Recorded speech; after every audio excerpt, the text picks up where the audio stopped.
આ દુનિયામાં અત્યારે જેમ એક સમય હતો કે ઓઇલ જેની પાસે સૌથી વધારે હોય, સૌથી સમૃદ્ધ રાષ્ટ્ર અને દેશ મનાય, એ જ રીતે આજે ચીપ જેની પાસે છે, સેમિકન્ડક્ટર જેવા ક્ષેત્રમાં જે લોકોનું પ્રાધાન્ય છે, એ લોકો આજે એમને દુનિયા હંફાવી નથી શકતી. વિશેષણ એટલે જ તાઇવાન અને ચીનને છંછેડતું નથી યુનાઇટેડ સ્ટેટ્સ ઓફ અમેરિકા. આજે ભારતની એક સાથે બે તસવીર બતાવવી છે. ભારત એક બાજુ સ્પર્ધા કરી રહ્યું છે, શરૂઆત કરી રહ્યું છે સેમિકન્ડક્ટર ક્ષેત્રમાં. ભારતની પાસે એ ટેલેન્ટ છે, યુવાનો છે, એક ક્ષમતા છે કે એ કરી શકે. ગુજરાતમાં ટાટા અને માઇક્રોન પછી વધુ એક 3,963 કરોડના સેમિકન્ડક્ટર પ્લાન્ટને કેન્દ્રીય કેબિનેટની મંજૂરી મળી છે અને ધોલેરા SIRમાં એનું કામ શરૂ થવાનું છે. બીજી બાજુ આ જ દેશના એટલે દેશના પશ્ચિમથી એક બાજુ આ તસવીર છે, તો બીજી બાજુ દેશના પૂર્વમાંથી જેને આપણે પશ્ચિમ બંગાળ કહીએ છીએ ત્યાંથી તસવીર આવી છે. ચૂંટણી પછી, ચૂંટણીના પરિણામો પછી શરૂ થયેલી હિંસાની બંને વિષયો પર કરીશું વાત. નમસ્કાર, આપની સાથે હું દેવાંશી.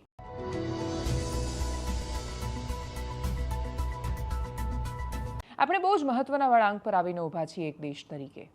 આ દુનિયામાં આપણે નક્કી કરવાનું છે કે આ વિશ્વ જ્યારે એક અલગ વિચિત્ર પ્રકારની સ્પર્ધામાંથી પસાર થઈ રહ્યું છે, અતિશય નાજુક તબક્કો છે.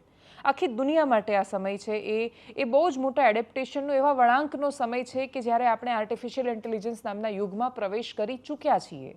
આજથી 5 વર્ષ પહેલાં જે વાતો કલ્પના જેવી લાગતી હતી, એ વાતો સાકાર થઈ રહી છે.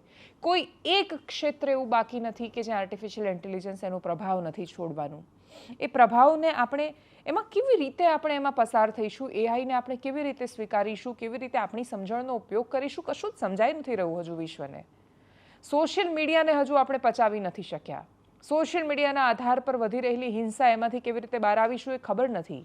12 વર્ષનો છોકરો 4 વર્ષની છોકરી પર બળાત્કાર કરે છે. સોશિયલ મીડિયા, રીલ્સ, કોન્ટેન્ટ એ કઈ રીતે એને સમજશે, પચાવશે, એનો ઉપાય આપણી પાસે નથી અને આપણે AI યુગમાં પ્રવેશી ગયા છીએ. એની વચ્ચે કોઈ પણ સરકાર માટે પડકાર રહેવાનો છે, AI માટે તૈયાર રહેવાનો. આ બધી જ ટીવી, મોબાઈલથી બાળકોને કેટલા દૂર રાખીશું એ વાતો હવે ગઈ. મોબાઈલમાં એને શું બતાવીશું ને શું નહીં, કેવી રીતે નિયંત્રિત રાખીશું એના પર ચર્ચા કરવાનો સમય છે, કેમ કે મોબાઈલથી એને દૂર રાખીશું એ જમાનો તો ગયો. AI બધું જ ખાઈ રહ્યું છે. AI નોકરીઓ ખાશે એ હકીકત છે, તમે એને ટાળી શકો એમ નથી. એની વચ્ચે દરેક હાથને કામ કેવી રીતે આપીશું એ ચિંતાનો વિષય છે.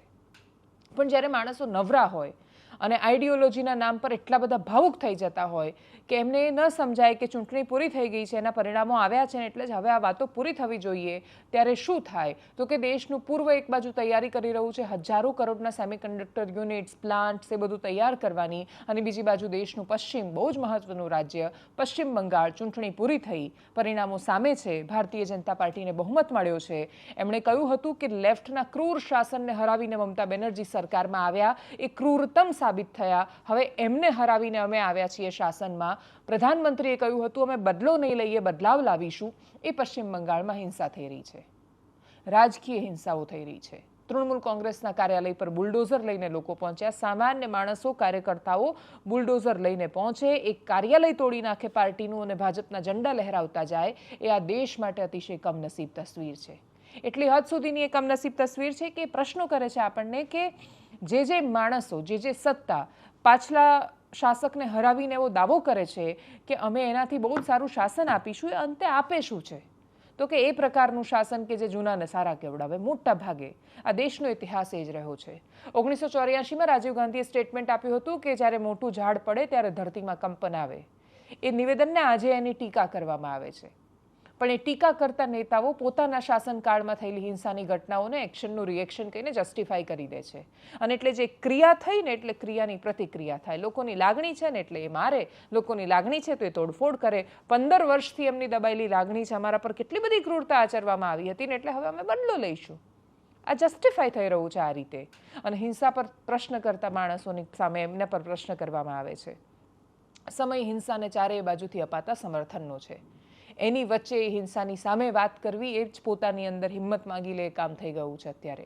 પણ છતાંય દરેક પ્રકારની હિંસા અને હિંસાનું સમર્થન કોઈ સંજોગોમાં ન થઈ શકે. ઇલેક્શન કમિશનની સામે પ્રશ્નો છે. બહુ વિચિત્ર સ્થિતિ છે સામે આવી પશ્ચિમ બંગાળથી મમતા બેનર્જીનું એવું કહીને રાજીનામું નહીં આપવું કે ભાઈ અમારી સાથે અંચય કરી એટલું આઉટ નહીં આપવું. આ કોઈ ગલી ક્રિકેટ નથી ચાલી રહી કે તમે એવું કહી શકો. તમને લાગતું હતું કે અમ્પાયર સેટ થયેલો છે અને નિયમો તમારી ફેવરમાં નથી, તો તમે એ રમતનો હિસ્સો બનવાથી ના પાડી શકતા હતા. કદાચ ત્યારે બહુ અલગ પરિસ્થિતિઓનું નિર્માણ થતું, પણ તમે એ રમતનો હિસ્સો બન્યા અનચેક કરે છે એમ કરીને છેક સુધી રમતા રહ્યા. અને હવે તમે જ્યારે આઉટ થયા ત્યારે તમે એવું કહી રહ્યા છો કે નહીં, આઉટ નહીં આપું, હું અનચેક કરીશ. તો એવું થતું નથી. આ પોલિટિક્સ છે. એટલે ગલી ક્રિકેટ નથી ચાલી રહ્યું આ. પણ છતાંય મમતા બેનર્જી ગરિમાપૂર્ણ રીતે નથી છોડી રહ્યા પદ, એ હકીકત છે. એની પાછળ એમના પોતાના કારણો અને તર્ક શું હોઈ શકે એની ચર્ચા થઈ રહી છે. એ ચર્ચા પર અમે વરિષ્ઠ પત્રકાર અજય ઉમટ સાથે વાત કરી. એમણે કહ્યું કે કયા તર્ક અથવા લોજિક હોઈ શકે આની પાછળ, એ પણ સાંભળીએ. અને એ સિવાય ભારતીય જનતા પાર્ટીના પશ્ચિમ બંગાળના પ્રદેશ અધ્યક્ષ સમીક ભટ્ટાચાર્ય એ આખી અહિંસાની જવાબદારી ઇલેક્શન કમિશન પર ઢોળીને કહી રહ્યા છે કે ઇલેક્શન કમિશને આને રોકવું જોઈએ. સાંભળીએ એમને. એટલે મમતા બેનર્જીએ આમ તો એવું હતું કે પત્રકાર પરિષદ પતશે પછી એ રાજભવનજીને રાજીનામું આપશે. એમને પોતાનો ઈરાદો બદલ્યો અને એમને એવી જાહેરાત કરી કે હું શું કામ રાજીનામું આપું.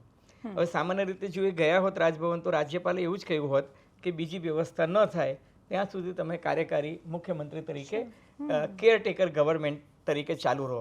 એમની પાસે એમાં કોઈ સત્તા નથી રહેતી. કેબિનેટના મિનિસ્ટર્સ હોય છે, એમનું કોઈ યોગદાન પણ નથી હોતું, પણ એક કાર્યકારી મુખ્યમંત્રી તરીકે કેરટેકર મુખ્યમંત્રી તરીકે એ રહે છે. કોઈ નીતિ વિષયક નિર્ણય લઈ શકતા નથી. હું જે સમજુ છું અને એને જે એના લીગલ એડવાઇઝરોએ જે સલાહ આપી હશે તે હકીકત શું છે, એઝ ઓન ટુડે જે પોલિટિકલ સિચ્યુએશન કે વિધાનસભાની સ્થિતિ જુઓ તો હંમેશા છે ને વિધાનસભાની ટર્મ ક્યારે એક્સપાયર થાય એ જોવું પડે. આ કિસ્સામાં 7મી મે એટલે આવતીકાલે વિધાનસભાની અવધિ પૂરી થાય છે. વિધાનસભાની અવધિ પૂરી થાય એટલે પછી સરકાર રહેવાનો કે ટકવાનો કોઈ પ્રશ્ન ઉપસ્થિત થતો નથી. ઇવન આપણે ત્યાં અમદાવાદ મ્યુનિસિપલ કોર્પોરેશનનું જ ઉદાહરણ જુઓ. અમદાવાદ મ્યુનિસિપલ કોર્પોરેશનની ટર્મ પૂરી થઈ ગઈ તો પછી વહીવટદાર અપોઇન્ટ થઈ જાય છે. સિમિલરલી ત્યાં પણ રાષ્ટ્રપતિ શાસન આવી જશે. એટલે મમતા બેનર્જીનું રાજીનામું નહીં આપવું કે આપવું એ 24 કલાક કે 48 કલાકનો જ ખેલ છે. પણ મમતા બેનર્જી એવું કદાચ માનતા હશે, કારણ કે મને 1-2 લીગલ એક્સપર્ટ એવું કીધું કે સુપ્રીમ કોર્ટનું જે જજમેન્ટ છે એના આધારે મમતા બેનર્જી પોતાની હાર સ્વીકારવા તૈયાર નથી. એટલે જો એ રાજ્યપાલને જઈને રાજીનામું આપીને એવું કહે કે હું મારો પરાજય સ્વીકારીને રાજીનામું આપું છું, તો તમારી સ્ટેટેડ પોઝિશન એ થાય કે તમે પરાજય સ્વીકારી લીધો છે. અહીંયા મમતા બેનર્જી શું કહે છે, હું હારી જ નથી, મારો નૈતિક વિજય થયો છે અને 100 બેઠકો તમે લૂંટી લીધી છે. પછી એ કારણ આપે છે કે ઈવીએમ જે છે એની બેટરીના કારણે આપે છે. પછી એ સ્પેશિયલ ઇન્ટેન્સિવ રિવિઝન જે છે એમાં મતો કપાઈ ગયા એ આપે છે. એમાં સુપ્રીમ કોર્ટે એક જગ્યાએ મેટર ખુલ્લી રાખી છે અને એમાં એને કહ્યું છે કે ભાઈ જ્યાં તમને એવું લાગે કે મતોનો તફાવત એટલો બધો હતો એના કારણે હારજીત થઈ, બરાબર છે, then you come back to us. That doesn't mean કે પોઝિશન બદલાશે, you come back to us ની વાત છે. મમતા બેનર્જી અને એમની પાર્ટીના લગભગ 101 જેટલા ધારાસભ્યો જેમનામાં હિંમત હશે ને જે સુપ્રીમ કોર્ટમાં જશે કે હાઈકોર્ટમાં જશે. આમ સામાન્ય રીતે ચૂંટણીની રીટ પિટિશન જે છે એ એટલી લાંબી ચાલે છે કે 5 વર્ષમાં કંઈ ન્યાય મળવાનો નથી. પણ મમતા બેનર્જી પોતાનો લીગલ ફાઇટનો ઓપ્શન ખુલ્લો રાખવા માંગે છે. એટલે એવું કહેવા માંગે છે કે હું ચૂંટણી હારી નથી અને હું આજે नहीं तो काले ये सुप्रीम कोर्ट में जीने पटकार से नहीं. हमारा पास चैलेंज है, अभी तक सरकार बना नहीं. हमारा साथ होम सेक्रेटरी बातचीत हुआ कल रात को. हमारा डीजी सीपी सभी लोगों से बातचीत हुआ. किसी भी हालत से हम लोग ये बंद कर देंगे. और ये तृणमूल का अंदरूनी झमेला है. तृणमूल का जो इंटरनल फ्यूड है वो भारतीय जनता पार्टी का झंडा हाथ में लेकर हो रहे हैं. एक नेता और नेता को मार रहे हैं. तो ऐसा स्थिति तो होना ही था. हमने पिछले 6 महीने हुआ यह टीजिंग पीरियड जो भी आप बोलिए, इसमें इसका दायित्व अभी जो प्रशासन है उसको पर 7 तारीख को जो एक सरकार है उसकी कार्यकाल तो खत्म हो रहा है. संविधान में सब कुछ संविधान कर रही है ममता दीदी नहीं जाएंगे तो ऐसा कुछ संविधान तो कहता है कि संविधान में जो है सो है. संविधान सबसे ऊपर है. जो कुछ होगा संविधान के दायरे में होगा.